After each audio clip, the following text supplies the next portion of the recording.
débuté en battant donc les champions en titre. Et ensuite, la lumière s'est éteinte, on va dire. Oui, après il y a la fatigue, c'est des jeunes joueurs. Et il y avait pas mal de joueurs qui étaient surclassés, il y en avait deux.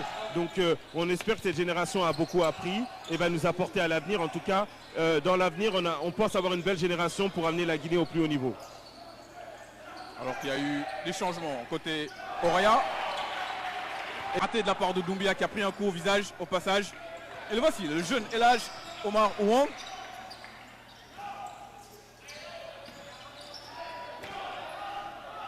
Oui, le commandant, c'est un joueur, c'est son nom, parce qu'il est toujours tout en maîtrise et il a une certaine sénérité d'un chef, donc on l'appelle le commandant depuis qu'il est jeune. MVP lors de la saison 2018-2019, Famara Condé. Et là, il est en train de se faire remarquer. Hein. Oui, c'est... Deuxième passe décisive d'ailleurs pour Oularé en moins de 2 minutes. Oui, effectivement. Plus 3 pour le Slack grâce au numéro 6. Il monte en puissance, en puissance dans ce match. Attention, attention, il y a un petit premier écart. 29-18, 11. Qui explose avec des tirs à 3 points. Il récupère tous les rebonds offensifs.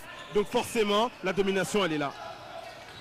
Ouais, Papichon Mara qui a, on va dire... Et on voit ce Slack tout en sérénité, qui maîtrise son match réellement. Et pas mal quand même pour le Oroya, notamment leur jeune joueur numéro 7, on l'appelle le Métis, qui vient du centre fédéral et qui arrive à avoir des possessions pour fixer à chaque fois le ballon. Ouais, Changli, le petit Changli qui arrive à chaque fois à fixer. Il s'appelle Changli, est-ce qu'il est métis chinois? C'est bien ça? Coréen. Ah, coréen. Voilà, il est né en Guinée, il est né en Guinée, père coréen. De père coréen et des mamans guinéennes. Exactement. Voilà le métissage guinéen dans toute son splendeur et son ampleur et sa générosité surtout. Et on n'oublie pas. Il a fait un bon passage hein, lorsqu'il est rentré. 2 passes décisives pour le jeune El Hadj Changli.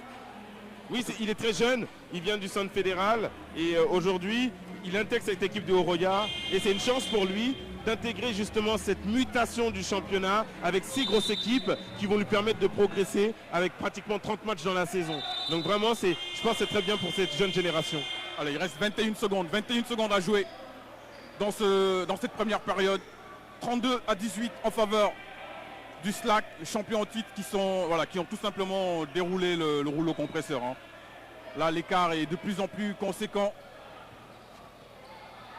Dernière possession de cette première période en faveur du Slack. On va aller au bout du chrono, bien entendu, pour prendre le dernier shoot. Et c'est Ibrahima Khalid qui n'entrera pas sa chance. C'est la mi-temps ici. Et on voit Mara, la star de cette équipe aussi. Et on pense tout au long de la saison, il va monter en puissance.